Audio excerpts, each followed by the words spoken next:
I knew that I wanted a change in my life, but I wanted to do stuff. But I was so excited, like, oh my God, this is absolutely amazing. Looking at the president from my country, a country that everyone mentions, everyone at that time, right? Everyone will mention only the bad things, bad news. That was not bad news. So for me, it was like, wow, this is amazing. And I asked them, where are you guys from? And it was like, I'm from Paris. And I'm from Brazil, I remember. She said, what are you doing here? Where are you? Are you visiting somewhere? Are you going to El Zonte or something? No, we live here. I was surprised. I'm like, what do you mean you live here? Yeah, we moved to El Salvador.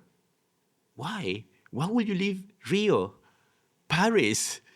You know, why? Because here is better. How come? I was so surprised. You know, for me, that was a new thing, that having people from other countries saying El Salvador is better and I want to live there. My love from my country has grown so much. I believe that what is happening here is going to help somehow the whole world.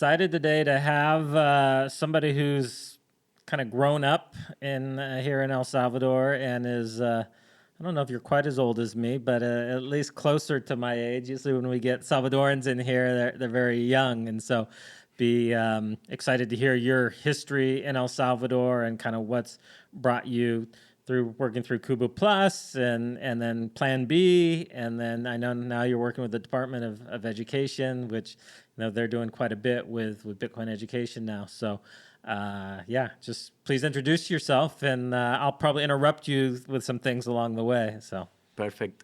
So thank you for having me, first of all. Well, my nickname is Acreonte. I'm Salvadorian. I was born in the 70s, mid-70s. So we're pretty close, yeah. Yeah.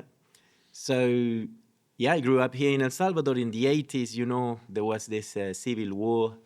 And were you in San Salvador during that time? I was in San Salvador. And to be honest, from my point of view, right, as a child growing up in the 80s, the war didn't actually happen in San Salvador. Yeah, that's what I've heard from people there. Yeah, it was mostly outside, that we could hear in the news that something had happened. And maybe you didn't go certain places because that's you didn't right, leave the city. Right.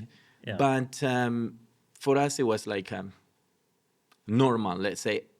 Every now and then, there would be some bombs. Yeah. Because, the guerrillas, they will decide, okay, we want to do some damage to the government, but actually they will damage the population, to be honest, because suddenly we will be like, okay, there is no electricity. Yeah. How do I do my homework, right?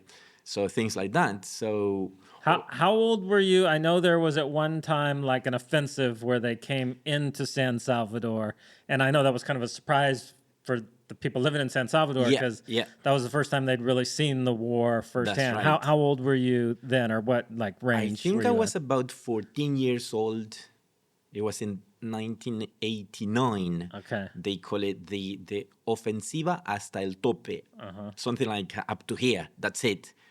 So what happened is, San Salvador, there are many like small rivers that go everywhere in the city. So those guys, they went inside of the city through these small rivers, so no one could see them because everyone would be paying attention on the roads. Yeah. And so then, they decided to start shooting at whatever they could. So it was really bad. I used to live close to the National University, the University of El Salvador. And many of these guys, because of the ties that the university had with the left wing, and we're talking about communists here that wanted to take over, it was a proxy war, really, between two superpowers. So, but anyway, and I think at that time there was a sense the rebels felt if they came into the city that the people would rise up and join them, and that didn't really happen. No, it didn't and- happen. yeah. We were all scared, if you know what I mean, just hiding, like, oh my God, what is all this? Then you had helicopters flying everywhere and shooting, and you could hear bombs, and it was big. Then soldiers on the streets. I used to live close to a park. So this green area was full of soldiers that would stay there 24/7 with big weapons, Yeah. right? And shooting for many, many days. But, I was a teenager, so I wanted to go out and I wanted to do skateboarding because I was already a skateboarder.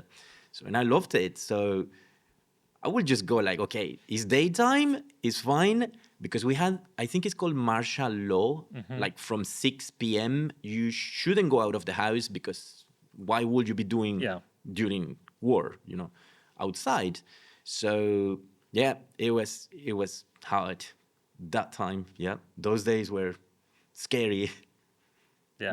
And were you already studying programming during that time? Or No, when, at that when time. did that kind of come about for you? No, not really. That was in the 90s. Okay. In the 90s.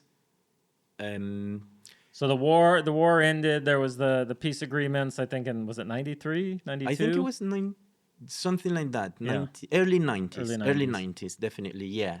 So people felt like, okay, life is good. Now there is no war. Now those guys are not going to do any crazy things. We are going to have electricity all the time, which is not the case, unfortunately. But it is much better than Yeah. before, definitely. But then, I started learning at university some programming languages and having contact with computers for the first time. I was like, oh my God, I love this. I love technology. And I want to do this for the rest of my life. Hey guys, just a brief interruption. We'll get back to the exciting show here, but I just want to really ask a favor that you guys could make sure that you're subscribed if you're watching this on YouTube. If you are listening to this on a podcast, please take a second and review this. You don't even have to write a lengthy review or anything at all. Just click the number of stars that you want to give us. It really helps us in the algorithms to make sure people are finding out about what's happening here. All right, back to the show. So, yeah, that's how I started into programming. In the late 90s, I was already developing websites. Okay. And I could charge any amount of money I wanted to because there were not many Salvadorians doing that. I bet. No, Yeah. I remember even in the US at that time, like to get somebody to do a simple website for you was extremely expensive. That's right. So, I will charge some really good amount of money for small websites, just information, if you know what I mean. So back at that And time. did you go to like a bilingual school? Is that where you learned English? No, actually not. When I started getting deeper into programming, I noticed that I will get confused with some of the ways that I had to write the code, and I would be like, I don't understand this. There were things like conditionals, like if this, do that, else, do something else. And I would be like, I understand the logic, but I don't understand what it means. So it would be better for me to understand the meaning of these loops and what is this keyword doing here, and why are they in English, why I can write some things in Spanish, but the keywords from this specific programming language is in English, and I don't even know what it means. So yes, I had the opportunity in the early 2000s to go to London. The idea was to be there for 6 months. And is that because you wanted to improve your English? Was that the main reason? That was actually, in fact, I went to a wedding in Spain. That was the main idea. I will go to a wedding in Spain. I will travel around for a couple of months, then we'll come back to El Salvador. But then, when I was in Spain, it is because my aunt is the sister of my mother. Mm-hmm. She went to the UK when she was very young, and she married a Spaniard, and then they settled in London. So the wedding was someone related to this guy, to my uncle. So when they saw me, they were like, oh, don't you want to come to England? Come to London for a few months, learn some English. Yeah, why not? So yes, that's how I ended up in London. And my And idea, can I want to go back to the programming part, because this is a question I've always had, because I've heard even with the Cubo Plus stuff them saying like that the people need to know English. I know nothing about coding. I am a very non-technical person, but it's my understanding that you need to know English. Is this true even for like Chinese programmers or North Korean programmers or people like, do you, is it have to be in English, or is it just maybe in the Western world, if you're working in programming, you need to know English? actually, yes, is it has to be for everyone. Even in the Western world, right? Even if you have European people that speak different languages, when they create their own programming languages, they do it in English. Oh, the French must really hate that. They do, but not much choice left, if you know what I mean. So Yeah. people So have it's to. all, so English is the Yes. standard Yes, across that's right. anywhere in the world. Yes, that's Okay. right. That's Okay. right. Even So, people that don't use like the what is it even called? The English alphabet, yeah, the the alphabet. Roman was it Yeah. Roman Greek alphabet? Yeah. So even places that use totally different language, Cyrillic and Russian or whatever, they're still use English for That's it. right. They could mix them, Okay. if you know what I mean, because in the end, everything goes down to zeros and ones. Okay. Right? That's a machine language, binary thing. So they could mix the languages, but English must be there for these keywords. Like, for example, the basic thing to learn is HTML. And the main tags are actually called body, which is what is the body of the website, head, which is like some information related to the website itself. So that's in English. Yeah. There is no way you can put cabeza instead of head, right? Or a cuerpo instead of body. Yeah. So it has to be in English. Yeah. Well, that's really interesting. I'd always kind of wondered about that. So sorry to take you off track, but that was for my own edification to understand that. It's okay. So you were in London studying English, but I'm assuming working also eventually. Yes, I was studying, at the beginning, I was studying general English. And when the level was good enough and I passed a test from the University of Cambridge, or I don't remember, then they were like, okay, we can accept you in a university so you can continue your studies here. So I thought, why not? I will stay here a bit longer. So my mom was waiting for me already, because for her, I was going only for 2 months. Yeah. So I was like, I don't know, maybe 6 months or 8 months later, Mom, I'm not coming back yet.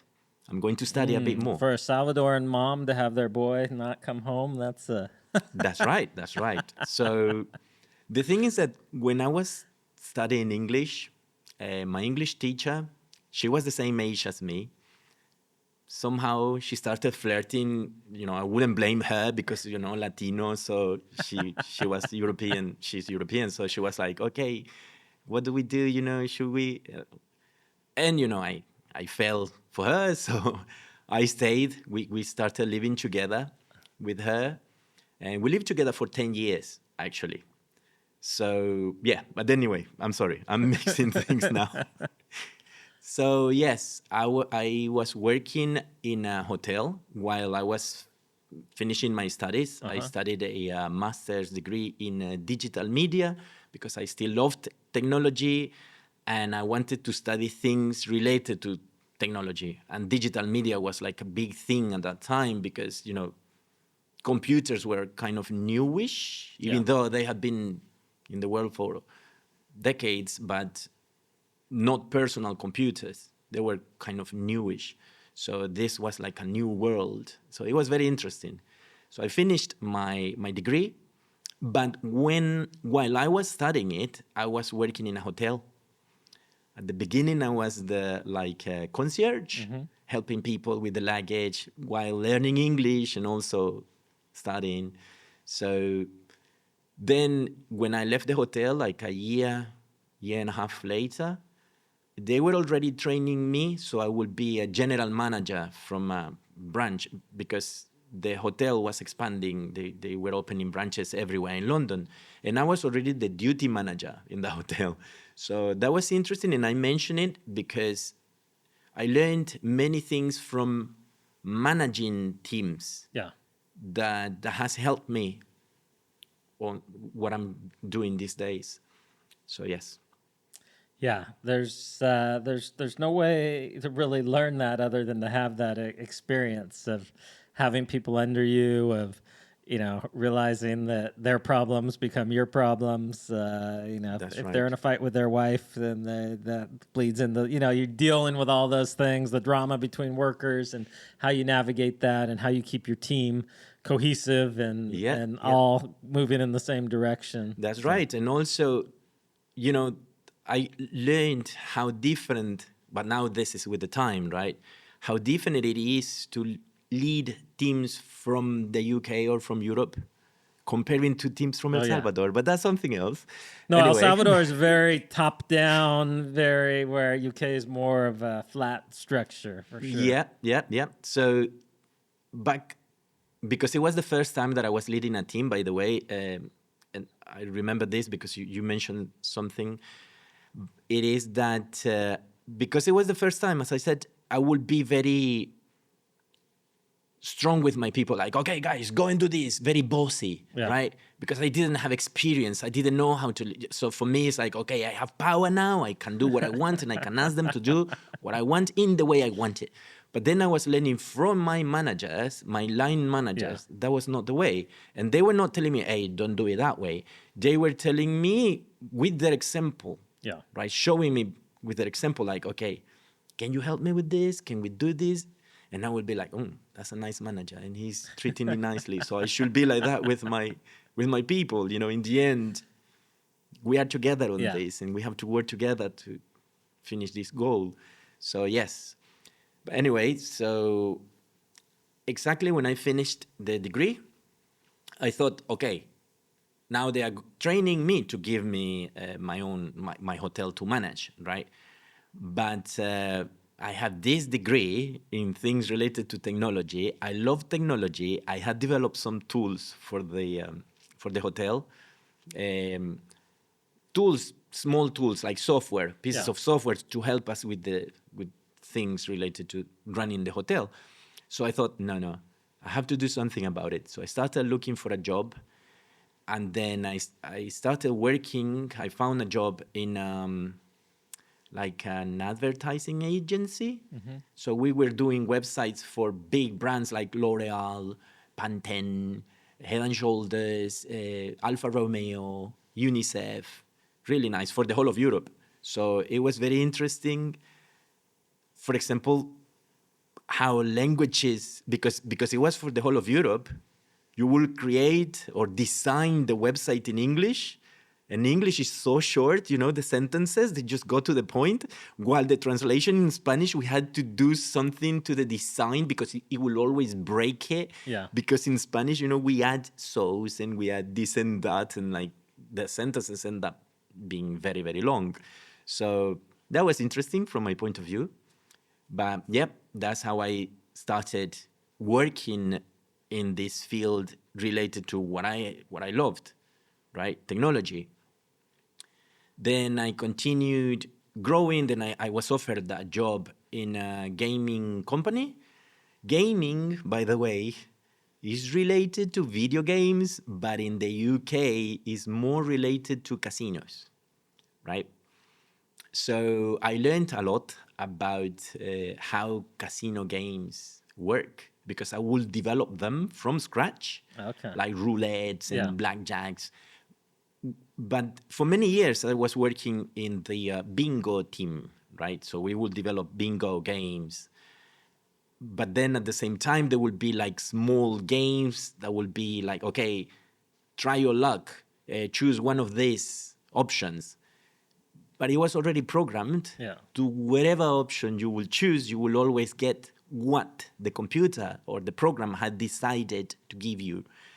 And some people are like, okay, I hope this, I will wait 3 seconds because if I wait, this is, or is my lucky day, or Yeah. I'm wearing pink today, whatever, so I can do it today like this. And it doesn't matter. I Yeah. mean, the computer has already chosen for you. And you know how many times you want them to win, so they have that dopamine hit, and they want to keep doing it. But overall, they're losing. That's So, correct. And because of regulations, also, you need to give back certain amount of the money that comes to the company, right?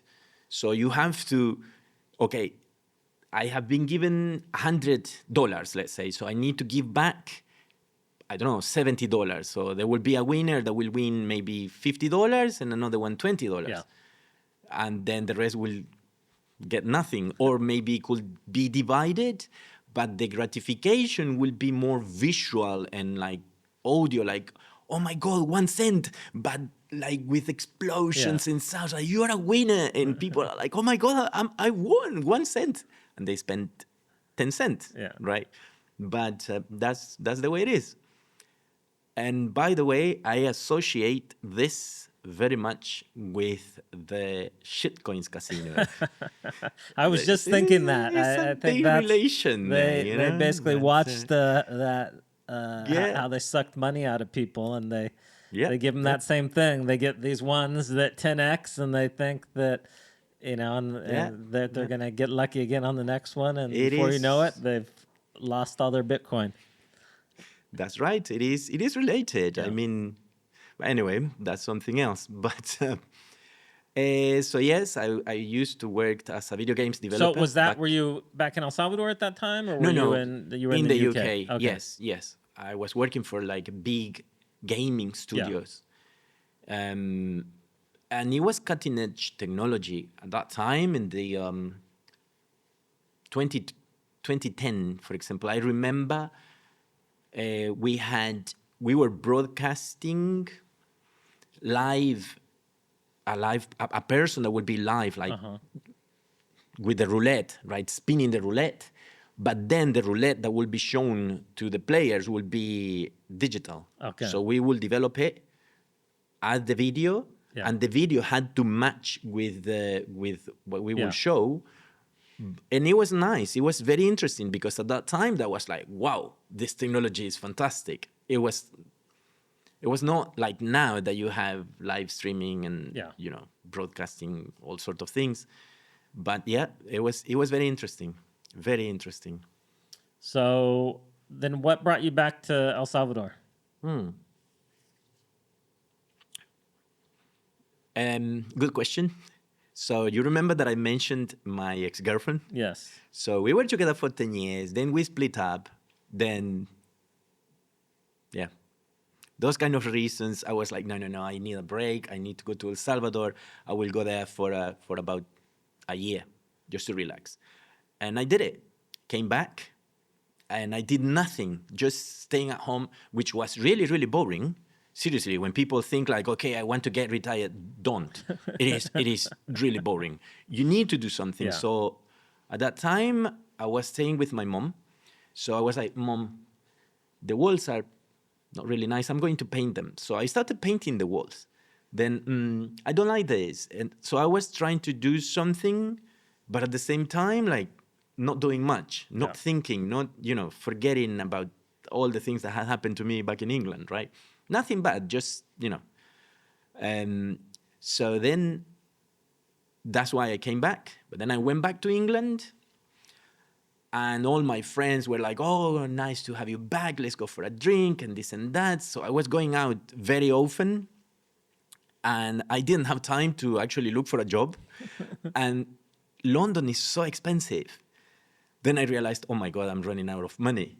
Because, when I came back from England, in England, I was earning good money because I was a team leader. I was leading a team of developers, and, I was getting a really good salary, different economies, So I had saved money. So the thing is that the year that I stayed here, I was just spending money all the time, just spending a lot of money. Because for me, it was like, okay, I go out in London and I spend, I don't know, $80 a night. That's okay. So I can do the same in El Salvador, but that's too much. I mean, I'm spending too much. I don't even know what to do with the money here, because Yeah.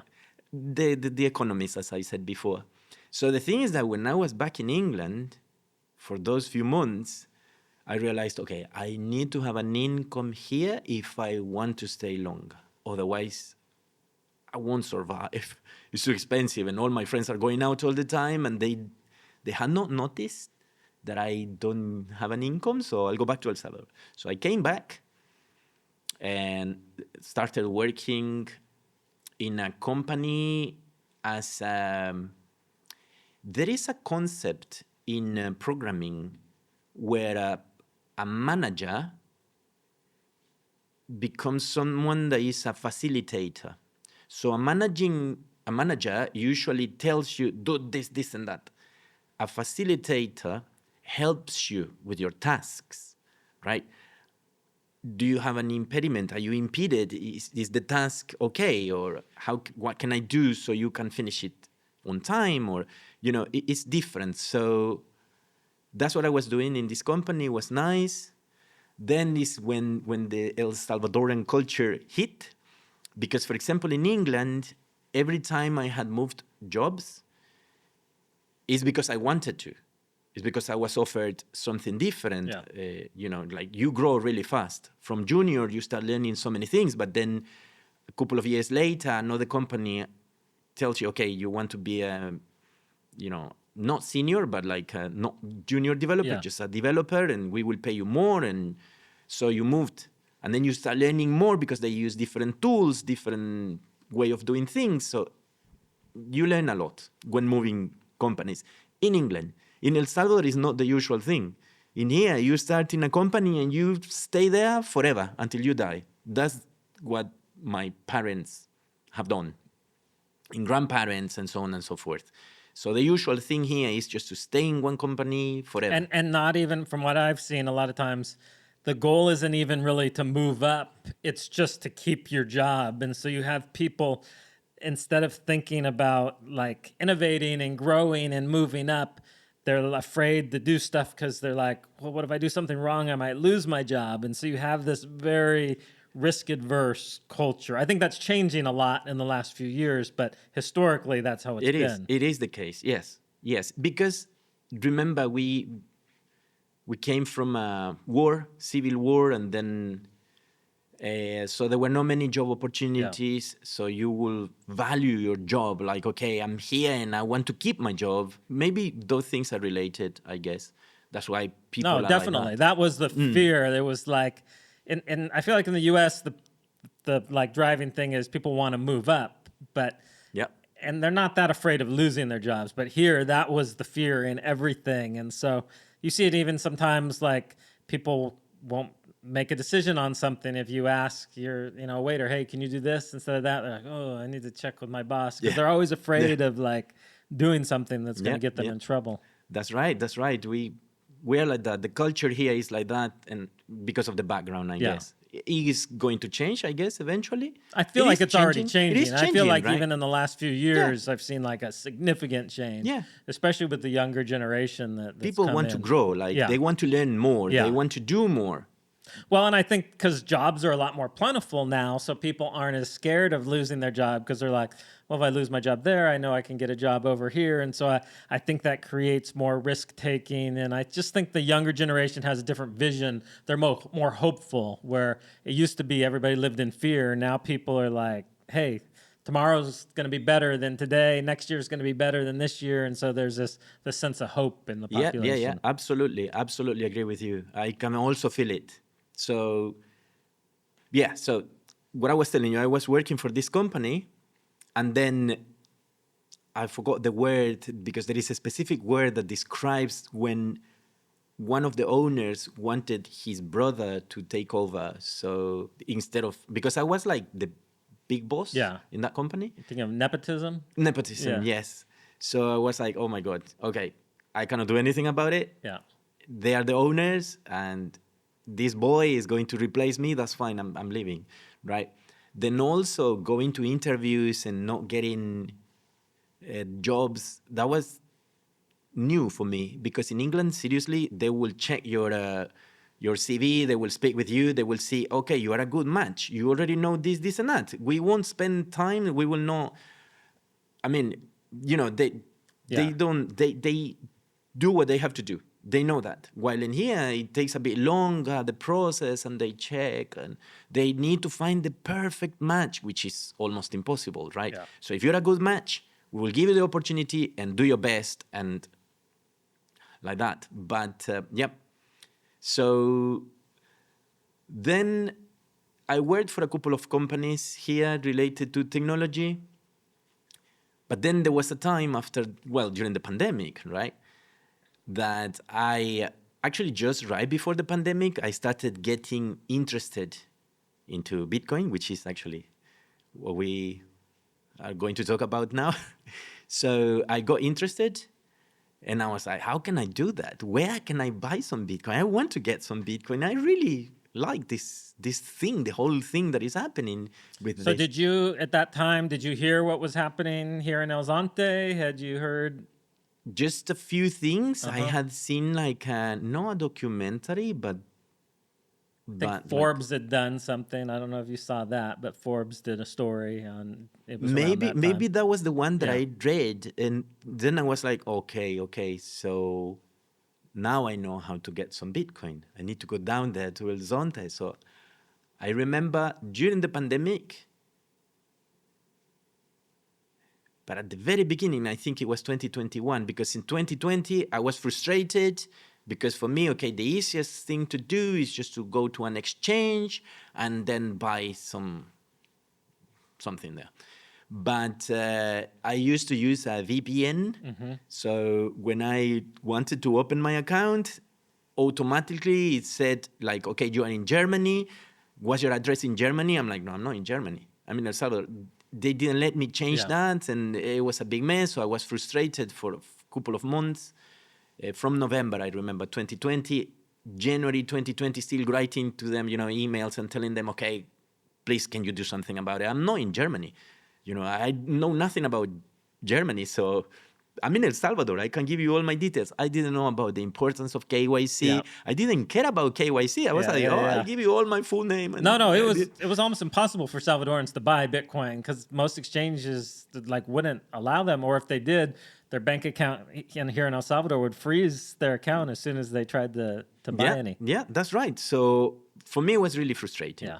Then when I heard about an ATM that was somewhere here, I don't remember, to be honest, because those days 2021, I think it was the pandemic, right? Well, No, so we had the first ATM no, in 2020, the I think. country here in El Zonte, which is funny because it's this tiny town, and yeah, we worked with Athena to bring that. Athena, yeah, I remember. Yeah. To bring that in. It was. I kind of was wondering if I was going to get in trouble for it because there was no real clear regulation at that time. We kind of just brought it in and started operating it. And Right.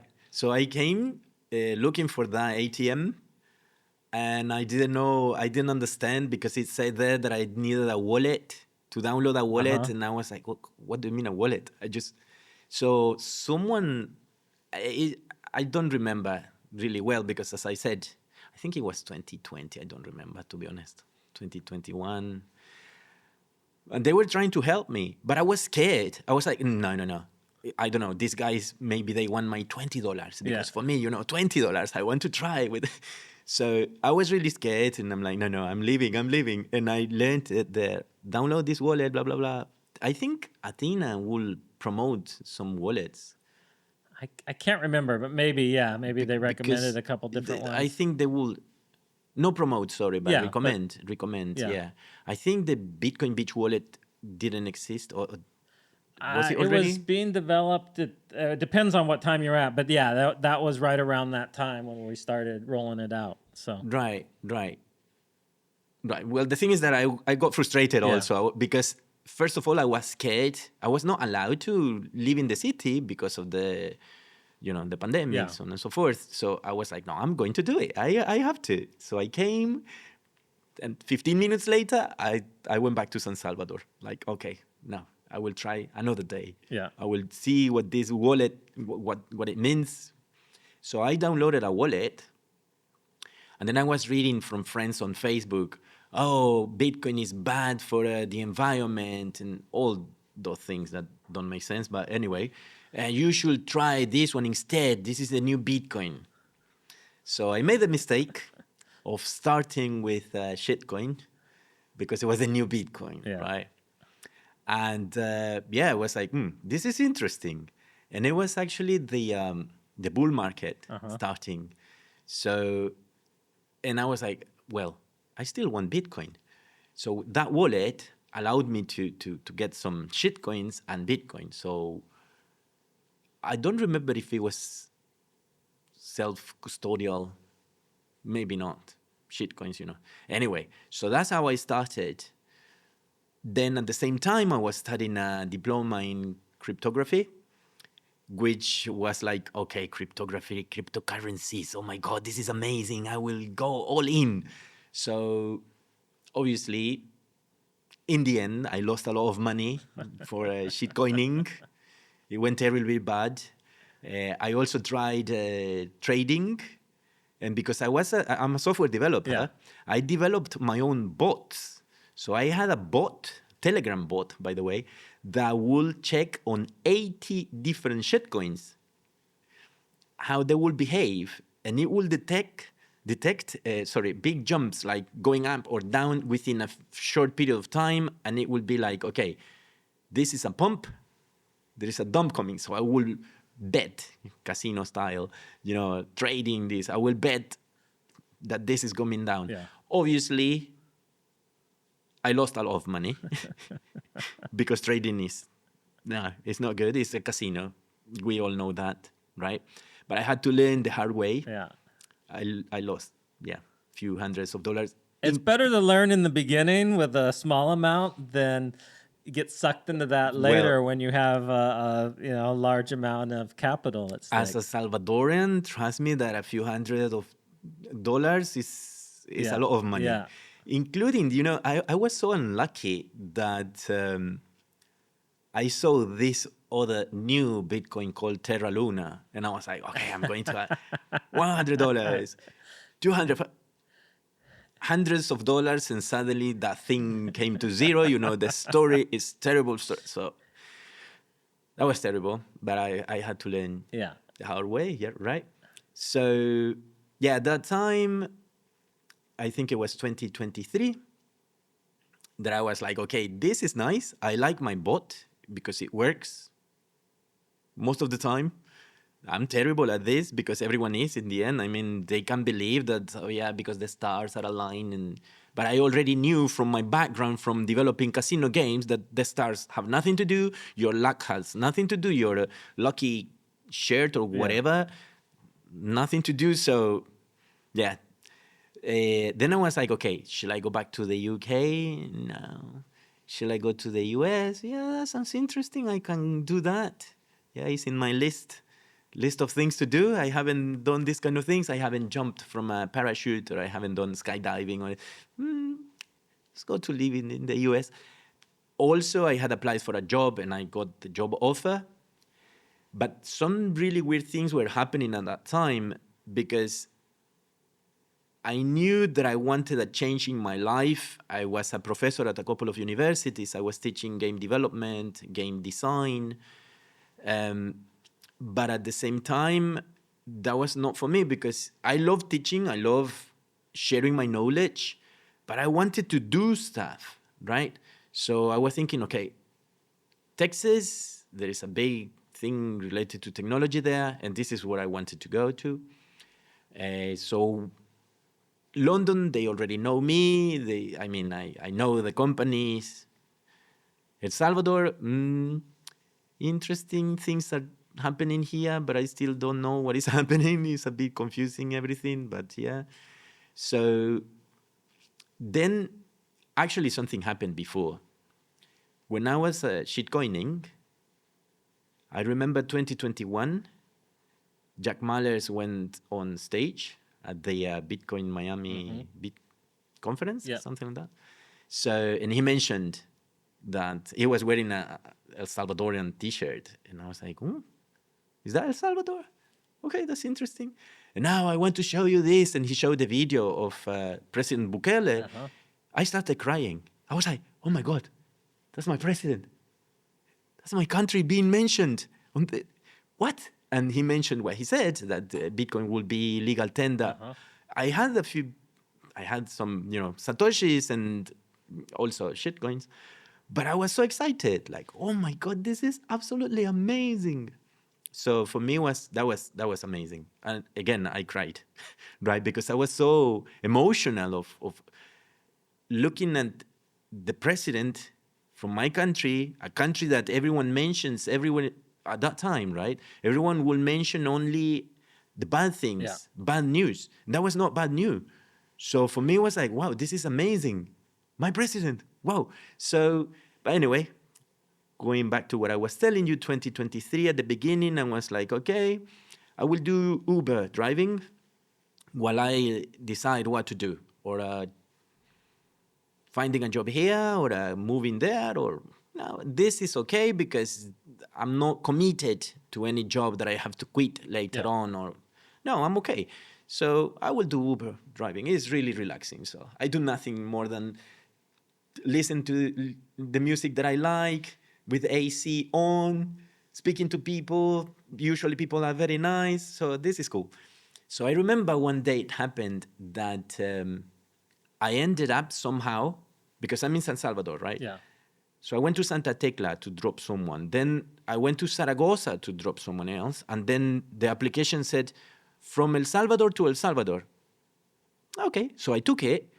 And then I followed the Waze, the map, like, okay, I will go wherever it takes me. So it doesn't matter. I ended up in El Tunco. I was like, oh my God, I'm in El Tunco. Well, I love El Tunco. So these two gringos jumped in, and then they said, okay, to El Zonte. No, oh, El Zonte. Oh, okay, nice. And then I told them, oh, Bitcoin Beach. Yes, they said, have you got anything to do with Bitcoin? And then the woman said, we have everything to do with Bitcoin. Okay, that's interesting. So I started talking about shitcoining, right? And then she went like, shitcoins. Oh no, don't talk to me about that, like this and that. And I was like, oh my God, she's a maxi. The evil maxis that all the influencers mention all the time. Like, they are evil people.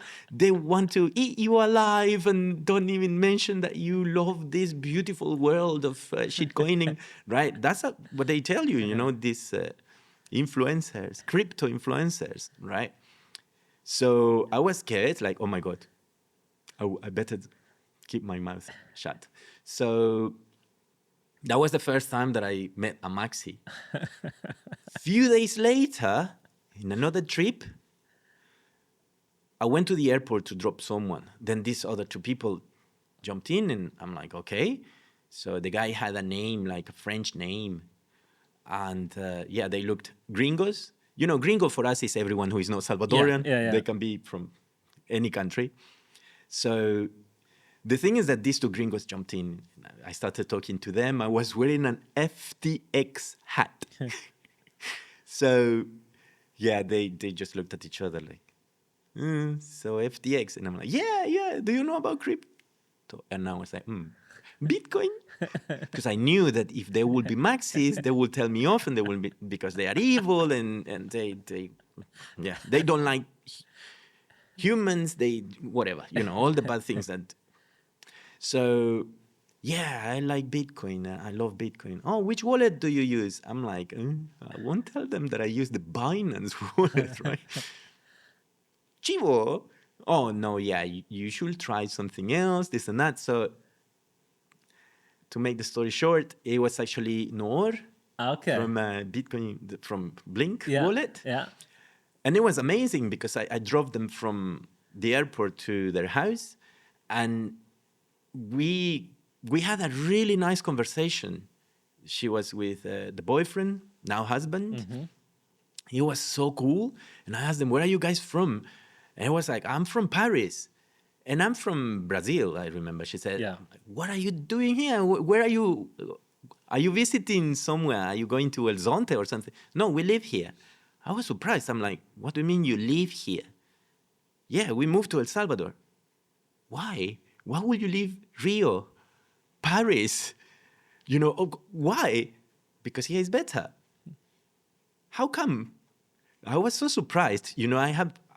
For me, that was a new thing, that having people from other countries saying El Salvador is better and I want to live there. Yeah. So, okay. that was interesting, the conversation we had. Then a few days later, there was this guy who was waiting for me to pick him up. I was doing Uber again, close to the El Salvador's hospital, Hospital El Salvador, right, in San Salvador. So when he jumped in, I saw that he was wearing a hat that I recognized. I think it was Bukele 2024, something like that. And now I told him, I have seen that hat before. Impossible, he said. No, yes, it is. I haven't seen it. He said, no, there is only two.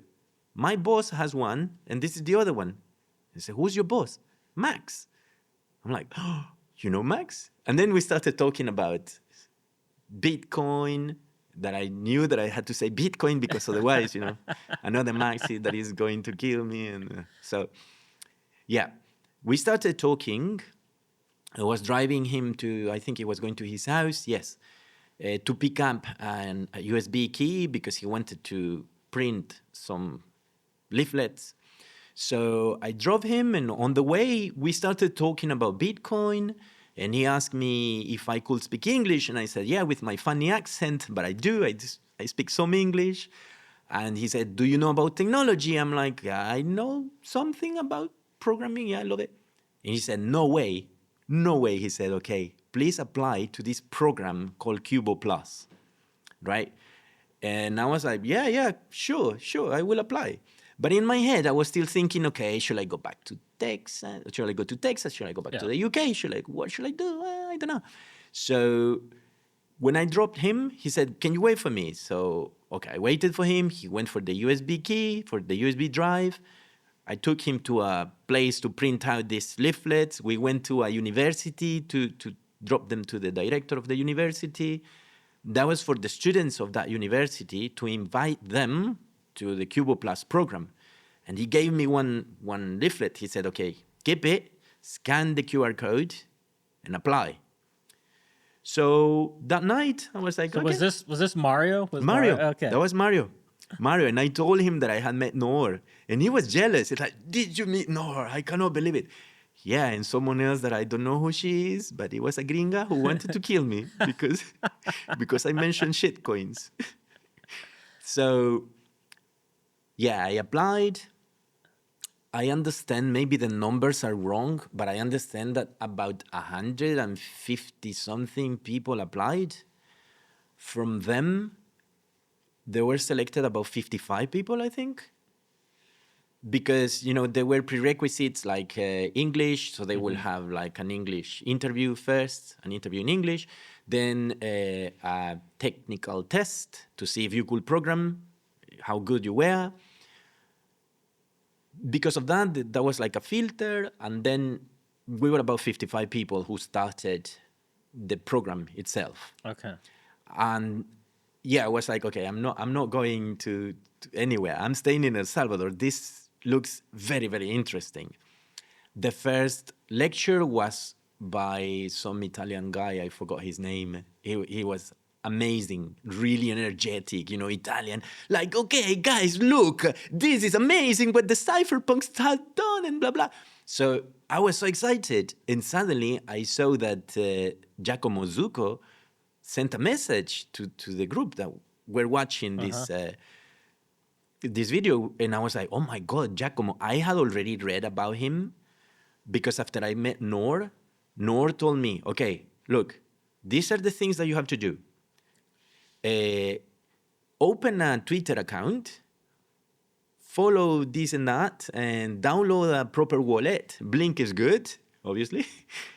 So I follow her instructions, like, okay, that sounds interesting, right? I will do that. So I was already following Giacomo. So for me to see him, like he had said hello to these Cubo Plus students, I was, oh my God, Giacomo is here. What I didn't know is that he will be the lecturer from the second lecture and for the rest of almost the rest of the program. So that was very interesting, very exciting.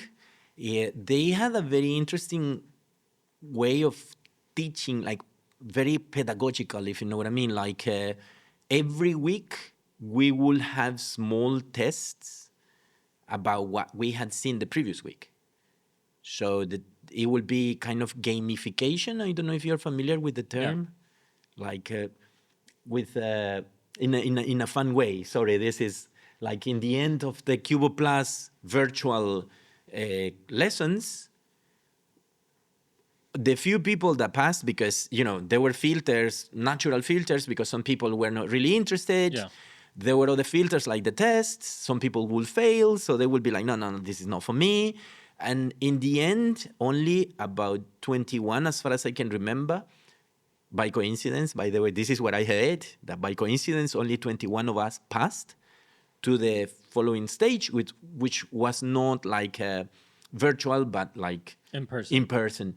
So that was the first lecture from this So guy. Saifedean was your first lecture. That's correct. Nice. In person, yes. So he came to El Salvador to give the lecture. That's our fairy godmother, Stacy. She's amazing, and the work that she's doing is absolutely amazing. So those are my So this classmates. was the first contingent of Cubo Plus. This was the first. But After it had been winnowed down to 21. that's correct. Yeah. Yeah. So from that, then I think it was a week later or something like that, that they told us, okay, everyone living in any other city, come to San Salvador. If you live in San Salvador, leave your house and come to San Benito. So all the 21 of us were put in a couple of hotels. Okay, you guys are going to stay here, even if you are from San Salvador, right? There were people from San Miguel, Santa Ana, different places in El Salvador. So all of us were together there. But in that was first group, it was all Salvadorans, right? I know now they've opened it up and they have people from around the world participating. Yeah. It was only Salvadoran people from everywhere in El Salvador, and most of them very, very young, in their early 20s. Couple of guys were even teenagers, like not even 18 years old. Yeah. Like a couple of guys were 17 years old, And I was with another guy, with my friend Ricardo. He's great, by the way. He's amazing, an amazing Bitcoiner, solid Bitcoiner. So we are almost the same age. You guys were the old guys. In the Yeah. Then a couple of guys that were in their 30s. Then the rest of the guys were in their early 20s. Lots of children, but very smart. In fact, there is something that I have always mentioned, but I hope it doesn't sound rude. Because, people who love programming, we have this kind of level of autism, if you know what I mean. So I will say, oh my God, the smell of autism in this room is so big. Because seriously, those guys, you could tell that they would be like looking at the teachers like, and doing things like that. And like, not behaving in the usual way, if you know what I mean. But this is how we are. I'm an IT person, and obviously, right? So actually, with him, with Jimmy Song, this is what I noticed, that, the amount of focusing, let's call it. Yeah. Right? But it's amazing how, actually, here there were only 12 of us. So the 21, we were for a couple of weeks, as far as I can remember, in San Benito. And we, from very early in the morning, we would wake up and go to have the lecture. We had lectures every day. There would be like 4 lectures or something like that. Different things related to Bitcoin, mining, Lightning Network, how the Bitcoin software is installed, how to, oh my God, so many things. The information was like so much, but we will have lunch with the lecturers. We will have dinner with the lecturers. And we will be all the time just talking about Bitcoin, learning about Bitcoin. It was amazing. It was really, really amazing. And then the 12 people who managed to survive all that, we came to El Zonte. Let me think. Actually, it was the 21 of us who came down to El Zonte. And we booked a couple of hotels. The whole place was full of students from Cubo Plus, right? And then the place for the teachers, many people came from Europe, the guys from Plan B Network. They came down to to El Zonte. So you have those two guys from Plan B Network, by the way. That's Roxy and Angelex. They were some of our teachers, and that's Max also. And that's the hat that I mentioned that Mario was wearing. Okay. Yeah. Right? So, yeah, it was an amazing experience having these guys and living with them and learning from them. And the thing is that in the end, because it was a boot camp, the very last day, it was like a competition, let's say. So my team won the competition, let's say, because we developed a video game that you could pay using Bitcoin, and the winner will get the reward. I mean, Yeah. the winnings in Bitcoin also. So it was nice. It was hard because these children were very stubborn. And I was like, guys, please, let's be organized. No, let me do it. And they will do the things that I will be like, But anyway, it was fun. It was really, really good. So in the end, after that, it was only 12 of us who stayed for another week. Okay. At the beginning, we stayed with Jimmy Song, Uh-huh. and we learned, wow, so many things from him related to Bitcoin, the core of it, the software itself, how everything works,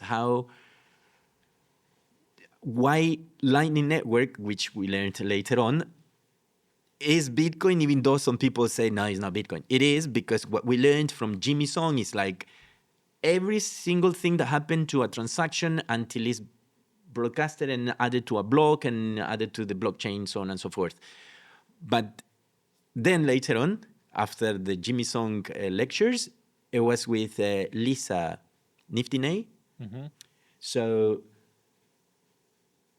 yes, Lisa taught us about Lightning Network, how everything worked.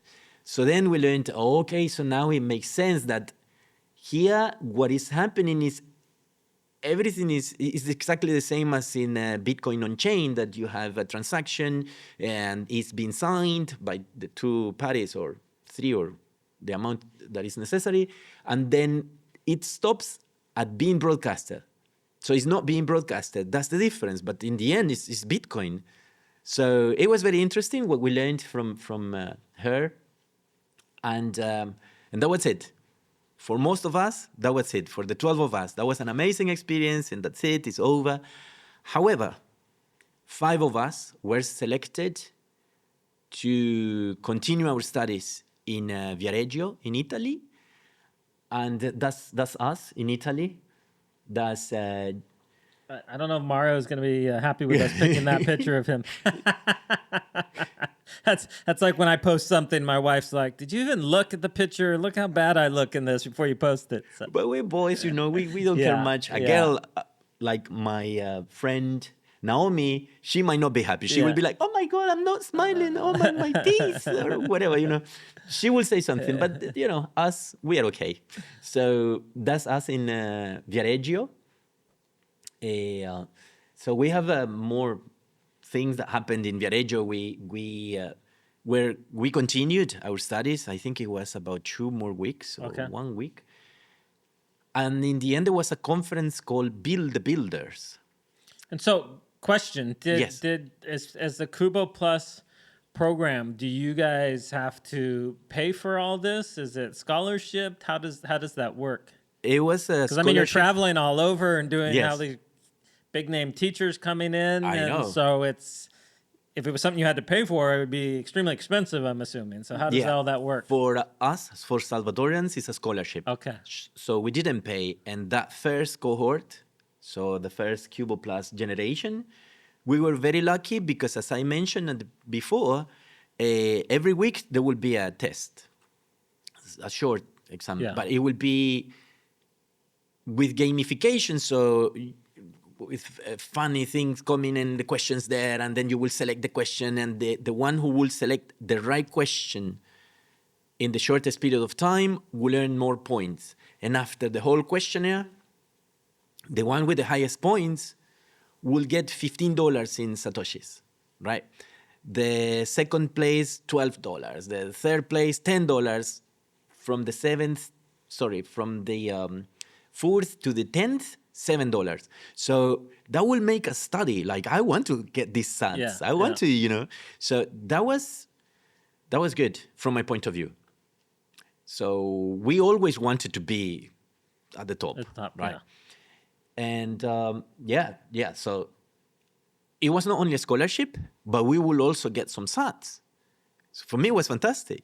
And then we will get, obviously, everything paid: food, accommodation, transportation. So it was great, Oh, to be amazing. honest. It was, an amazing experience that for us Salvadorans is, once in a lifetime. It's not like every day someone is like, oh, come on, and I will invite you to have dinner in Viareggio, Italy. Yeah. So yeah, that was good. We loved that. And I guess this is what they chose also. That was one of the things that helped them decide who will continue. Yeah, they will notice who will be the ones giving their best, because we wanted to give our best, right? To finish first because of the Satoshis and because we were learning a lot. So yeah, we went there for a couple of weeks. Then we went to Lugano, Switzerland. And but there it was only for the conference, Plan B Forum. Okay, yeah. I think I saw you there, Yeah, by the yeah, way. yeah. Yeah, but that was a couple of years ago, the Plan B Forum. And I remember being surprised at that conference, how focused everybody was on what was happening in El Salvador. You think you're in Switzerland, the banking capital of the world. You had regulators and people from banks and all these people, but half the conversations were all around what was happening in El Salvador, and how, like, everybody was so fascinated and feeling like, oh, we're falling behind, we need to catch up. And so it was crazy seeing El Salvador be the center of the world there. it was an amazing experience, really. For me, for example, because sometimes you will be like, okay, I'm in Europe, I'm this, but you don't think, there are things that you don't realize, right? But then suddenly you see a massive painting of President Bukele, paso a paso, and you're like, oh my God, that's President Bukele, that's him. What is he doing here in Lugano, Switzerland, It's El Salvador, that's the flag, and that's amazing. So the feeling is amazing. Yeah. That something positive is representing your country when everything has been so negative, right? So it was good. It was amazing, an amazing experience, really, to be there in Lugano. Then, for most of the guys, it was the first time that they were traveling. One of them turned 18 while he was in Italy. So can you imagine how young he was? Oh, yeah. And he's very good. He's very smart. You could have conversations about anything, history, mathematics, or physics, or whatever subject, and he's so smart. Very, very good. I think he works for Satsback now. Okay. So many of us got jobs in Zebedee, Satsback, Blockstream, and different companies. Naomi, by the way, she was working for the Aqua wallet. Uh-huh. And so very, very good. Nice experience, by the way. So what happened to me after that, I'm sorry that I'm me, but yeah. So when we came back from Europe, after that trip, which was amazing, not the best picture, by the way, I can see all the... No, but I remember that drone show Yeah, there. yeah. For those of you who are just listening, we're playing some pictures here for the YouTube, and they had an amazing drone show. That's the first time I'd seen a drone show like that, of that quality, and they put on an amazing. Yes, absolutely agree. Yeah. So when I came back, we were like, okay, we already have all our classmates getting job offers, and we haven't been offered anything, right? We were told that maybe Bitfinex, or that we had to wait a bit, and this and that, and okay, let's see what happens. Because, for example, one of our classmates was Pupusas G. I guess you have heard about him. He got a job offer at the very beginning.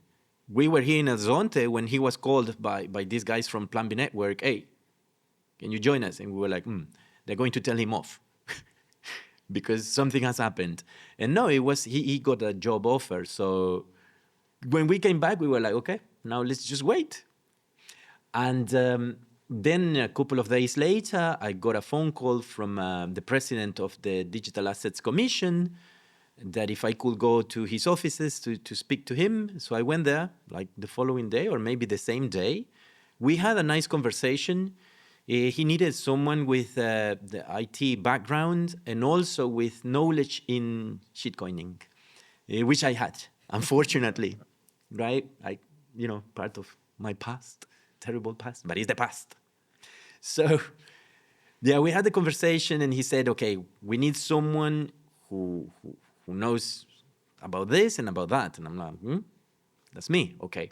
And he said, "Do you know anyone else?" And I said, "Yes, of course. These other couple of guys from Cubo Plus." So we got the offer straight away, and like a day later or 2 days later, we were already there at the Digital Assets Commission doing things related to IT. And it was like a startup. They didn't have internet. They didn't have computers. So everything was like just starting, right?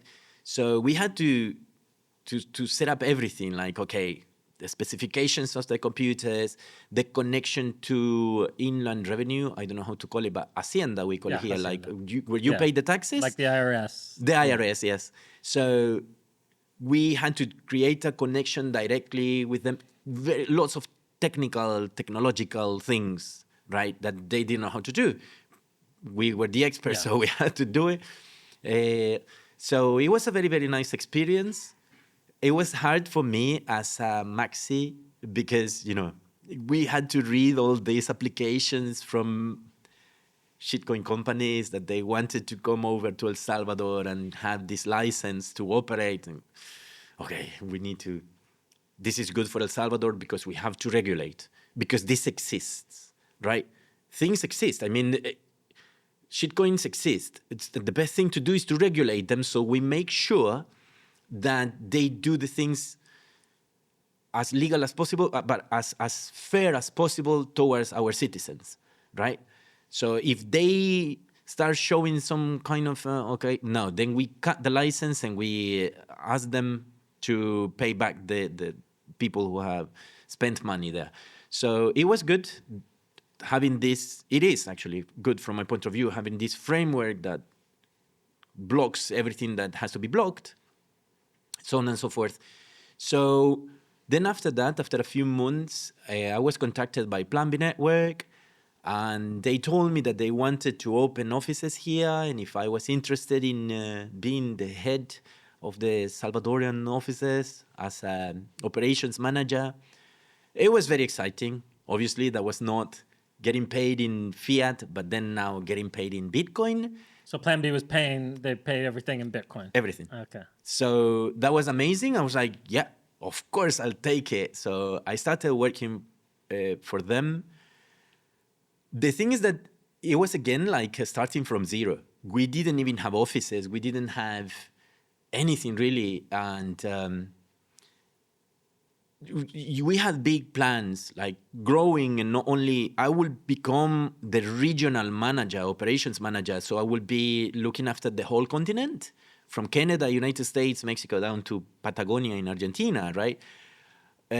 So I had to, part of the things were like flying over to different countries and speaking to communities and helping them growing and becoming a node from Plan B Network, so we could all help each other learning about Bitcoin, right? Because Plan B Network is about Bitcoin education. They say we centralize education so it gets decentralized, something like that. So it was really, really interesting. The change to me happened gradually, as in from fiat to Bitcoin. I didn't even notice, but because I was earning in Bitcoin, I couldn't spend dollars or pounds or euro. No, I had Bitcoin. So I would be living on a Bitcoin standard, buying everything I needed, paying in Bitcoin, because this is what I had. Yeah. Right? And it was fun and it was nice. At the beginning, it was like, oh my God, it feels so good to go there and scan, and that's it. You don't have to worry about change. And is it correct? Did they give me how much was it? A $10 note, or was it a $5 note? They gave me too much, or they gave me, so you don't have to worry about anything, right? And it's so fast and it's so nice, and I was living the whole Bitcoin life, if you know what I mean, coming down to El Zonte so often, like really, really often, because of the farmers market, because of the monthly meetups. So it was fantastic, really. It was great. And seriously, this of spending Bitcoin was amazing, even in San Salvador, which is not as organized. There are places that, Yeah. but there is not like a community like that you can gather together. Every now and then, yeah, you have the meetups from Mi Primer Bitcoin, for example, that I used to attend on Tuesdays. And it was amazing. It was a great time. But then when there was adopting Bitcoin happening, oh, by the way, this is something funny. When I met Noor, like a couple of years ago, she asked me, did you go to adopting Bitcoin? I was like, no, no, no. Maybe you can attend this year. And I was like, yeah, maybe I can attend. I would love to. Contact me, she said, because she was one of the organizers. I was like, yeah, of course, I want to attend as a, to go. Well, to make it short, so in the end, I attended, but as a speaker. I gave a talk about Cubo Plus and this and that. So, you know, how things happen, right? And that was within months. Then last year, I also gave a presentation about Plan B Network and something about my experience as a casino games developer and shitcoining, and it was interesting from my point of view. So that was good.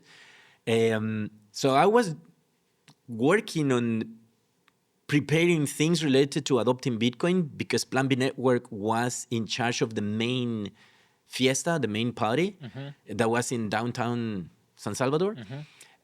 So we had to make sure that the building was, everything was set up properly in the building. So we worked for many days and nights sorting everything out, right? Making sure that everything will be fine. So when I was there, I remember I received a call from my current boss, the Minister of Education, who contacted me and said, look, I have seen your CV and I'm interested in you being part of the ministry. I was like, yeah, okay, I will speak with you another day. I'm sorry, I'm busy, whatever, right?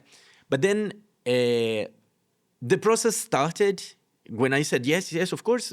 So he started the process. People contacted me from human resources, and they asked me questions, and I continued with my tasks that I had to do for Plan B Network, and at the same time, I would reply to them and do all the tests that they asked me. And did they specify, were they specifically interested in you because of your background in Bitcoin, or just your general IT background, or what was the general IT background? Okay. Yeah, and I guess because of the masters that, when you're a Bitcoiner, you don't care about masters or degrees or anything. Seriously, this is something that I had forgotten about. A master's degree in digital media from the London Metropolitan University. Who cares? That's just a piece of paper, right? When you're a Bitcoiner, right? Well, that's how I felt. But for them, was like, oh my God, he studied in London, this and that, wow. So, and also because of the background that I had been like leading teams, and I was I don't know if operations, not director, but the operations manager from Plan B Network, which I was running the whole thing related to Plan B Network here, obviously with the help from Plan B Network Europe, right? But it was fun at that time. We were so busy doing things. My boss was in El Salvador because he was also helping with the other initiative from Plan B Foundation that is related to events. So those were the ones in charge of the party, these guys. But because we are like part of the same big company, so that's why we were helping. Then the Plan B Forum was coming. Paso a Paso was also coming with the Plan B Forum, which was fantastic. I was asked if I could be a speaker. Unfortunately, it Yeah, didn't happen. so for people that are listening, so Paso a Paso was we'd had this idea to have a Spanish only track as part of the conference because there's been the Adopting Bitcoin conference is amazing, and they've really reached out to the Salvadoran community, but in fact, this last year they got a lot more Salvadorans that came. But historically, there's been a challenge getting people to come because no, it's in English, it's not really for us. And so the idea was to have this track at the Plan B conference that was Spanish speakers for the Spanish audience. And it was amazing. It really was. I guess it was amazing. I wish I could have attended, but I couldn't, unfortunately. Well, things happened, but yeah, I mean, I was so excited about everything Yeah. that will happen this year. But then eventually at the beginning of December, I was told, okay, so you start your new job on the 1st of, or the 3rd of January. And I just looked at my boss, okay, I was offered the job. And he was like, okay, it's your choice. He was so upset about it, but anyway. So I couldn't do much about it. To be honest, it's a very interesting thing because my love from my country has grown so much. And to be honest, I believe that what is happening here is going to help somehow the whole world. So Salvadoran students, right, from the public education system, it was a good target for me to help, if you know what I mean. Like, okay, this is a big challenge. I want these children to learn as much as possible, and I'm not a teacher, or I'm not going to teach them, but I will help. That's part of my job, providing tools to the different people involved, because the ministry is massive. It's really big. There are 1.2 million students. So we're talking about more than 5,000 schools, public schools. So many teachers, people working in administration, that they are really, really necessary, because how can you do all the logistics behind, all the thing is big. So I thought, okay, this is not bad. This is actually good. It's a very big opportunity, very nice opportunity. I'm going to take it. So that's how I moved jobs. And there is when something interesting happened to me from my point of view. Before that, I was earning in sats, right? And saving in sats, because, that was the Bitcoin way. My clothes, the things that I would wear, always with a cap, with a T-shirt, Blink, or whatever, mempool space or something really cool. And I would love my T-shirts. Like, yeah, this is so cool. Jeans, no shorts, because I don't know. We Salvadorians from my age, we are weird. We even though the weather is fantastic and it's perfect for you wearing shorts or Bermudas, as we call them, but we don't. We feel shy. We're like, no. I'm in my 40s, late 40s, so I need to wear trousers, right? So jeans. So, but anyway, it would be more relaxed. I would be more myself. I would wake up when my biological clock would tell me to wake up, which was fantastic, and always like, okay, nice. Now let's go and do some work. And I will start sending emails or checking whatever had to be checked. It was nice. It was good fun. Bitcoin life, if you know what I mean, like thinking about Bitcoin 24/7 and kind of working 24/7, but you wouldn't feel it because it's something that you are passionate about. Now, moving jobs. So the first thing that I had to do, clothes, smart suit. Okay, I have to wear smart suit. I have to.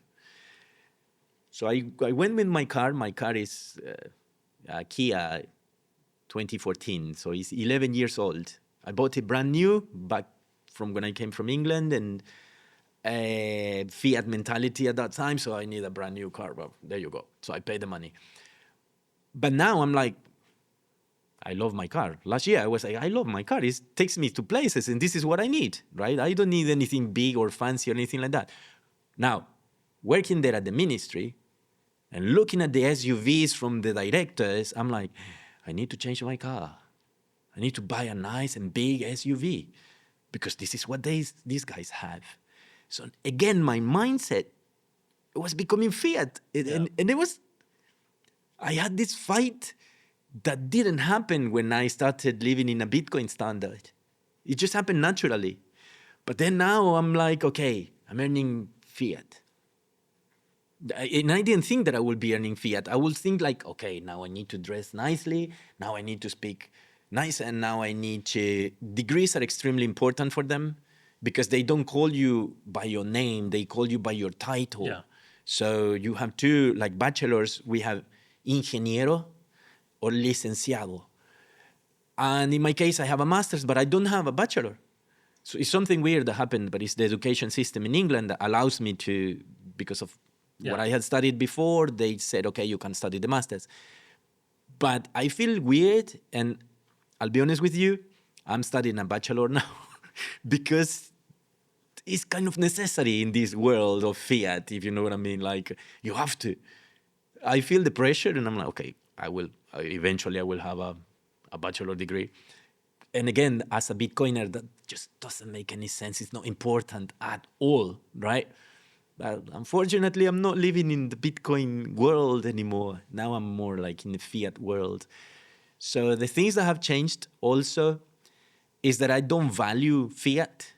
When I get paid my salary, I save a bit, okay? I'm stuck in sats and like, but not as much.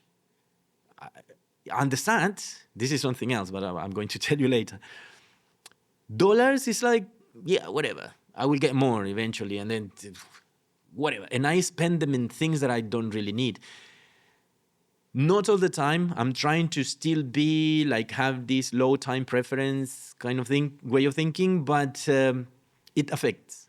So this is something that I get in an argument with people all the time about, because they're like, why would you spend sats? You get rid of your fiat. And it's like, no, you're missing the point. If you live on a Bitcoin standard, you wind up with a lot more sats. Spending sats actually makes you have more Bitcoin because you question every purchase that you make. You value that. And so any fiat that you have, you can convert it right now. Any fiat you have, the opportunity cost of that fiat is Bitcoin that you don't have.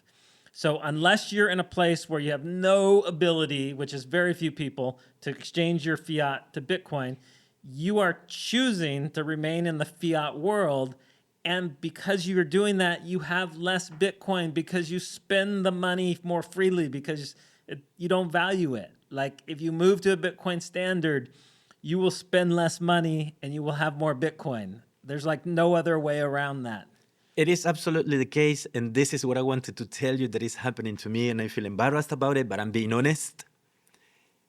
It's so hard to spend my sats now. You know, it's like they're precious. So that's fiat You mentality. just need to automatically convert your paycheck as soon as you get it. Just automatically convert it into Bitcoin. That's what it has to be done. But, you know, and it's unconscious and conscious at the same time. Yeah. So it's weird. It's fiat mentality, 100%. And I agree with you. I mean, living in a Bitcoin standard is nicer, it's so good, it's natural, I don't know. Fiat is terrible.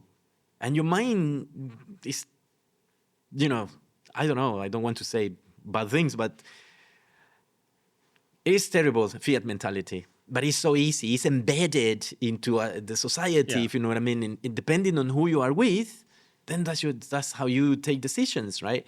I miss being with Bitcoiners, surrounded by Bitcoiners, because we can speak the same language and we understand each other about so many things. While now with Fiat guys, well, at work, you know, I mentioned Bitcoin because I cannot stop mentioning it. In fact, that was one of the first nicknames I had. I guess I had more. The Bitcoin director, they used to say, oh, there it is, the Bitcoin director. Because, yeah, the first thing that I had, my mug from Blink. I love Blink because of Nord. Yeah. Right? So, and also another one from Cubo Plus Travel, which was an experiment that happened last year from Cubo Plus that That was very interesting, actually. So I had a mug from a cup from Cubo Plus Travel, which mentions Bitcoin, Bitcoin country. So I have things related to Bitcoin, and I show them and I tell people about Bitcoin, right? So, but yes, unfortunately, that fiat mind comes back when you start earning fiat again. So now I'm like, my sats, it hurts so much not spending them. When you come to places like this, El Zonte, or you go to Berlin, it's so embarrassing to use fiat. Like, oh, no, you cannot do that. I mean, it's embarrassing. It comes natural again to use Bitcoin, Yeah. right? And then you feel like, oh my God, freedom. It's very interesting, to be honest, what I believe it happens to the mind when you earn Bitcoin or you earn fiat. It's completely different. No, So 100%. And that's why it's so important for companies to pay their employees in Bitcoin, absolutely, to yes. because when you're not earning Bitcoin, it really short circuits that circular Bitcoin economy. And it causes, like you're saying, it causes this disconnect in the way Yes. people think about money. You know, my boss, Alex, used to say the person who doesn't spend Bitcoin is because doesn't have enough. Yeah. It has just few sats, and that's why he's not spending them. So, yeah, good point. But as you said, you have to change your paycheck to Bitcoin, and then you won't have anything Yeah. else to spend. Just Bitcoin. Obviously, and that will first help choice you. is to be being paid in Bitcoin, but if you're not, just automatically convert first chance you get. Yeah, that's right. And you'll wind up, I guarantee you will wind, I don't care about the volatility, about the up and down, you will wind up with more Bitcoin overall because it'll change your spending patterns. In fact, when I was earning in Bitcoin last year, I didn't pay attention to the price. I didn't care. I will just spend my sats on whatever I needed, but Yeah. I really needed, right? But not on extra junk that you didn't No, need. no, Yeah. no, that wouldn't come to Yeah. mind. Like, oh, and I will criticize that. Look at that guy wearing a suit and buying new suit, and I'm doing it now. I had to buy a couple of today because it's a casual Friday. So, but usually I would be wearing, no tie, but yeah, with a suit, Yeah. smart suit. So yeah, that's what is happening to the fiat mind. It is terrible. Spending sats is fantastic. It's an amazing feeling, and you don't notice. Again, when I started earning sats, because I didn't have anything else to spend, I was spending sats. And now that I have the opportunity, for example, when I go to Chirito Cafe in San Benito, it feels so good. Like, oh my God, I'm spending sats. And you want to show it to people. Look how fast and nice it is. So yes, it is nice. Well, I think that's a good note to end on. We've probably gone quite over an hour and a half. Yeah, so we're pushing it on the length here. So Yeah, sorry. no. It's just I love the story. I've really enjoyed just hearing your life history and hearing this. But I think that is a good note to end on. Is that, hey, if you can live on a Bitcoin standard, it's just so much more freeing. And we know a lot of people have to work in jobs where they get paid fiat, but you're going to have to work a little harder, but just convert that fiat into Bitcoin so that you can continue spending Bitcoin. You can continue promoting the Bitcoin network and supporting the Bitcoin network rather than the fiat network. That's right, and especially here in Bitcoin country, Exactly. we don't have excuses. We cannot say, "Oh, I cannot pay for this or this or that." Of course, you cannot pay for things that you don't really need. But here, no excuses. Yep. No We excuses. need to use our Bitcoin. All right. Well, I appreciate you coming down today. Thank you for having me. Yeah. It was fun.